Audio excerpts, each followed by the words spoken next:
this is Bhumisha, Assistant Professor, LJ Institute of Pharmacy, Pharmaceutical Chemistry Department. Today we will discuss in detail about anti-cancer agent. Before going to discuss in detail about anti-cancer agent, let us have quick overview of cancer disease.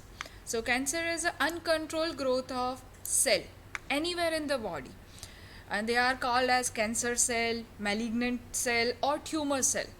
There are over 200 types of cancer.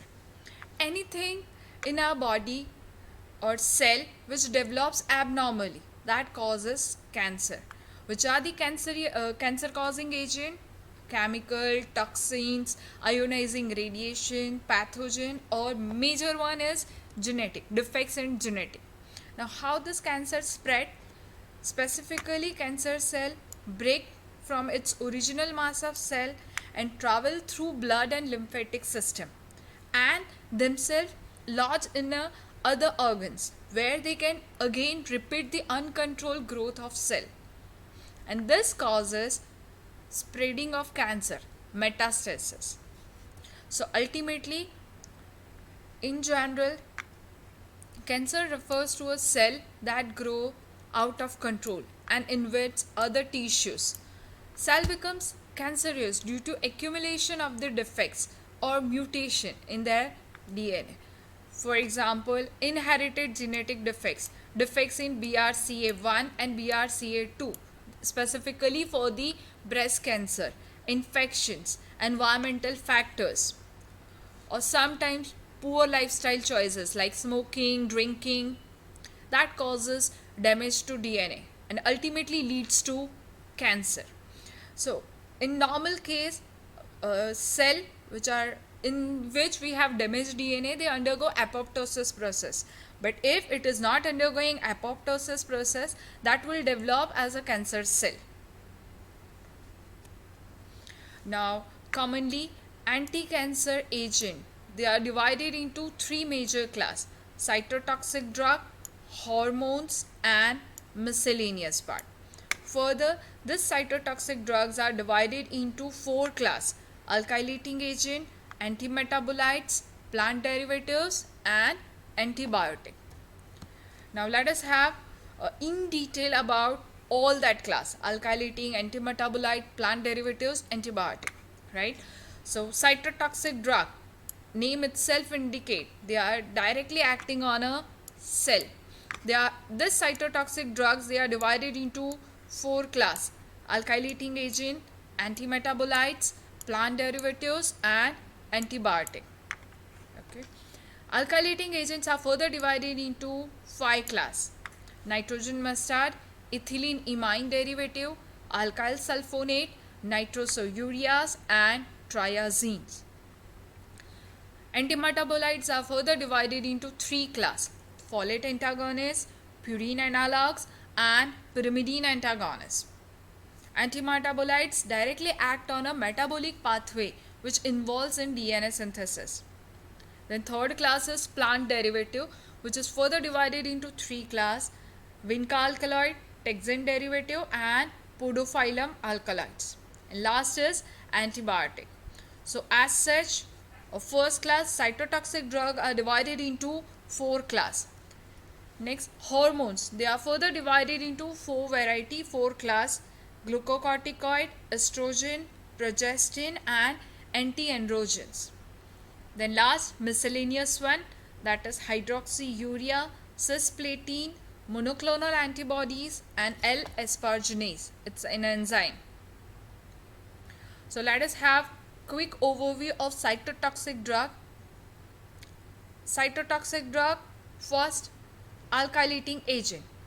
As a cytotoxic drug, we have four class: alkylating agent, antimetabolite, plant derivative, and antibiotics.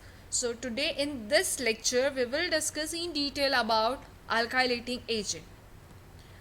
Further, these alkylating agents are divided into five different classes. One of them is nitrogen mustard. Nitrogen mustard. Examples of nitrogen mustards as a alkylating anti-cancer agents are meclorethamine, cyclophosphamide, melphalan, and chlorambucil. Here you can see the structure of all these four drug. In all the drug we have this side chain common.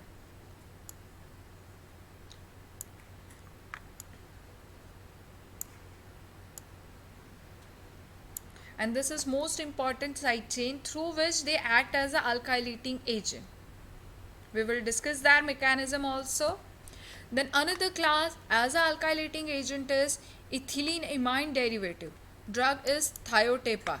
It is the aziridine ring containing alkylating agent. Then alkyl sulfonate, busulfan, a butyl group with sulfate side chain, busulfan. Nitrosoureas, that is carmustane, lomustane, streptozocine. Triazine derivative, dacarbazine. All the alkylating agents, they act through same mechanism. They contain a chemical group that can form covalent bonds with a particular nucleophilic substances in the cell. How they react with this nucleophilic substance in a cell? They produces highly reactive intermediates and they form covalent bond with a nucleophilic substance in our cell. That substances are amino group, hydroxyl group, sulfhydryl group. Okay. Then next, these alkylating agents are bifunctional. That means they have two alkylating groups. So one, they binds with this nucleophilic group, or they binds with the nitrogen at the position 7 of guanine. So being a strongly nucleophilic, this guanine nitrogen base that is present in every cell, DNA is there. For that DNA we need guanine, right? So guanine is there in a DNA structure. So this alkylating agent binds with the 7 nitrogen of guanine. Same way it can bind with N1 and N3 of adenine, third nitrogen of cytosine. By this type they form inter or inter cross linking. That is one of the DNA damage.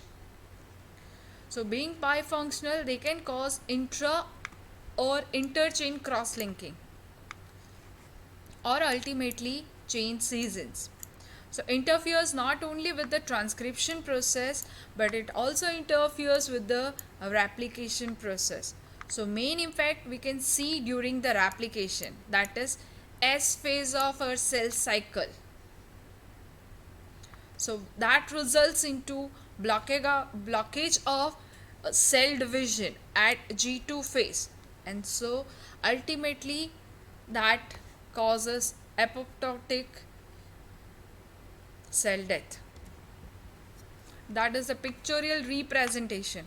The alkylating agent, they can cause intra-strand within a same strand cross-linking, and this is inter-strand cross-linking.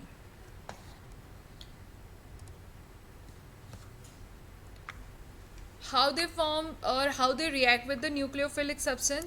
This is our example of alkylating agent. By leaving this chlorine, they'll form this cyclic intermediate that is highly reactive and that reacts with the nucleophilic component in our cell, and they form this type of complex.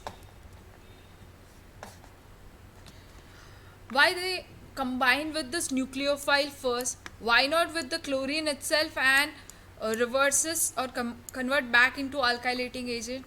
Reason behind that is that reaction, conversion of carbocation and leaving of this halogen, that reaction is slow, while reaction of this carbocation and nucleophile, that reaction is fast. So reverse of our first step is not possible.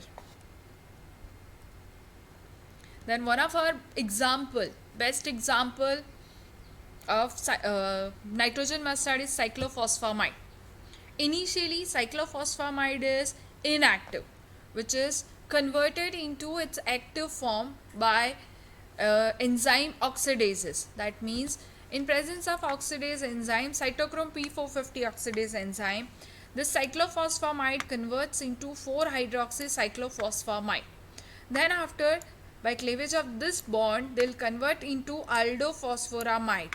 Further, By this cleavage of bond, they'll convert into phosphoramide mustard, which is the actual cytotoxic agent. But by that they liberate acrolein, and this acrolein causes depletion of free thiol group, and that's why the cyclophosphamide leads to hemorrhagic cystitis. But if we concomitantly supply mesna with this cyclophosphamide, so this mesna will donate thiol group, and so that prevents the hemorrhagic cystitis which is caused by cyclophosphamide. So that is all about our alkylating anti-cancer agent. Then in our next lecture we will discuss in detail about other anti-cancer agent. Now if you have any doubt for this alkylating agent, you can comment below the lecture, and you can find more series of our lecture in our YouTube channel Pharma Ignite. Please like, share and subscribe our YouTube channel Pharma Ignite. Thank you.